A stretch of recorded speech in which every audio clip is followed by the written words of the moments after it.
Hi అండి, welcome to our channel. ఈరోజు ఆలూ పరోటా ఎలా చేయాలో చూద్దాం. కొంచెం ఆయిల్ వేసుకున్నాను కదా కడాయిలోని. అప్పుడు ఆవాలు, జీలకర్ర కొంచెం కొంచెం వేసుకోవాలి. దాని తర్వాత కొంచెం మినపప్పు వేసుకోవాలి. చిన్న చిన్నగా కట్ చేసిన ఉల్లిపాయలు, పచ్చిమిర్చి వేసుకోవాలి. పచ్చిమిర్చి అనేది కొంచెం ఎక్కువే వేసుకోవాలండి, లేదంటే చప్పగా ఉంటుంది, బాగోదు. కొంచెం కారంగా ఉంటే బాగుంటుంది ఆలూ పరోటా అనేది. చూడండి, ఉల్లిపాయలు బాగా ఫ్రై అవ్వాలి. ఇప్పుడు మనం కొంచెం కరివేపాకు వేసుకుందాం, ఉంటే కొత్తిమీర కూడా వేసుకోండి, బాగుంటుంది. ఇది బాగా ఫ్రై చేసుకోవాలి. కొంచెం బ్రౌన్ కలర్లో వస్తే చాలు, మరీ ఎక్కువగా ఫ్రై అయినా బాగోదు. చూడండి, కొంచెం బ్రౌన్ కలర్లోకి వచ్చింది కదా. ఇప్పుడు మనం ఉడకబెట్టి బంగాళదుంపల్ని ఉడకబెట్టి పసుపు, ఉప్పు కలిపి బాగా స్మాష్ చేసుకున్నాను. అసలు బంగాళదుంప పీస్ అనేది ఉండకూడదు, బాగా స్మాష్ చేసుకోవాలి. చూడండి, అలా స్మాష్ చేసుకునేది ఇందులో వేసి మనం కొంచెం సేపు ఫ్రై చేసుకోవాలి.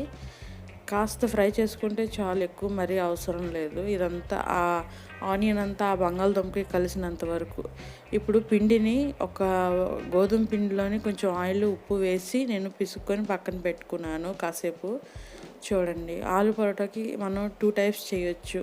ఫస్ట్ది ఇలా మనం చేత్తోని ఆ షేప్ని, రౌండ్ షేప్ని తెచ్చుకొని దాంట్లో మనం అంటే ఆలు మిశ్రమాన్ని దాంట్లో వేసుకొని, చూడండి ఇలా వేసుకొని ఇప్పుడు మనం ఎంత కావాలంటే అంత, మరీ ఎక్కువ వేసుకుంటే ఆలు బయటకు వచ్చేస్తుందండి. చూడండి, ఇలా కవర్ చేసుకోవచ్చు. ఇది ఫస్ట్ స్టెప్ అనమాట. సెకండ్ స్టెప్ కూడా మీకు చూపిస్తాను, మీకు ఎలా వీలైతే అలా చేసుకోండి. ఇది అంటే మొత్తం కవర్ చేయాలి, ఎక్కడ ఆలు బయటికి రాకుండా. చూడండి, ఇలా కవర్ చేసుకోవాలి. సెకండ్ ఇది మనం కాస్తంత పాముకొని కొంచెం పెద్దదిగా, అంటే పుల్కా చేసుకుంటాం కదా, ఆ సైజు కన్నా కొంచెం చిన్నదిగా చేసుకొని ఇప్పుడు మనం దీంట్లో ఆలు మిశ్రమాన్ని వేసుకొని ఇప్పుడు ఇలా కవర్ చేసుకోవాలి. ఇది సెకండ్ స్టెప్ అన్నమాట.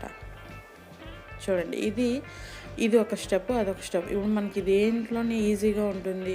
కొంతమందికి అలా చేసుకుంటే ఈజీగా అవ్వదు, అంటే అలవాటు ఉండదు కాబట్టి వాళ్ళకి ఈజీ ఉండదు. చూడండి, ఇలా చేసుకోవచ్చు.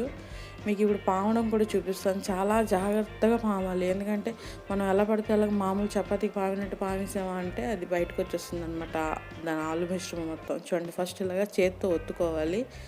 దాని తర్వాత మనం కర్రతో మళ్ళీ మెల్లిమెల్లిగా అంటే ప్రెస్ చేస్తూ అలా పాముకోవాలి. చూడండి, అప్పటికి కొంచెం వచ్చేస్తుంది చూసారా బయటికి.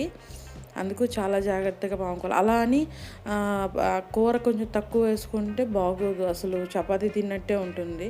దీంట్లోకి ఊరగాయ కానీ, పెరుగుతో కానీ, లేదు అంటే టమాటా చట్నీ, కొంచెం పంచదార వేసుకొని టమాటా చట్నీ చేసుకొని దాంతో కూడా బాగుంటుంది, చాలా టేస్టీగా ఉంటుంది. ఇంకా అంటే నా ఫేవరెట్ ఇది ఆలు పరోటా అనేది. చాలామంది ఫేవరెట్ ఉంటుంది, చాలా బాగుంటుంది కూడా. మీరు కూడా ఒకసారి ఇంట్లో ట్రై చేయండి. చాలామందికి వచ్చు కానీ కొంతమందికి రాదు కదా, ఇది వాళ్ళ కోసం అనమాట. చాలా బాగుంటుంది, ఒకసారి మీరు ట్రై చేసి ఎలా ఉంది. నేతితో కాల్చుకుంటే చాలా బాగుంటుంది, బట్ నేను ఆయిల్ వేసుకున్నాను. చూడండి, ఒకవైపు కాలింది కదా, ఇప్పుడు మనం కొంచెం ఆయిల్ వేసుకుని, కొంచెం ఆయిల్ ఎక్కువగానే పడుతుంది, ఎందుకంటే అది లేకపోతే మొత్తం సోక్ చేసేస్తుంది. అయినా నేను కొంచెం కొంచెం వేసుకొని కాల్చుకుంటున్నాను. చూడండి, ఇది ఇంకొంచెం ఆయిల్ ఇటువైపు కూడా వేసుకొని కొంచెం కాల్చుకోవాలి. అంతేనండి, ఆలు పరోటా రెడీ. మీరు 2 తినే దగ్గర 4 తింటారేమో, అంత టేస్టీగా ఉంటుంది. కొంచెం పలుచగానే పాముకోవాలి, ఎక్కువ తిక్కగా అయినా బాగోదు కూడాను. చూసారా, రెడీ అయిపోయింది.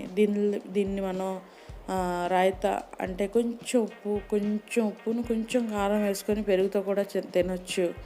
లేదు అంటే ఊరగాయ ఏమైనా ఉంటే మామిడికాయ ఊరగాయ, అలా చాలా అంటే చాలా టేస్టీగా ఉంటుంది. మీరు కూడా ఇంట్లో ట్రై చేసి చెప్పండి ఎలా ఉందో.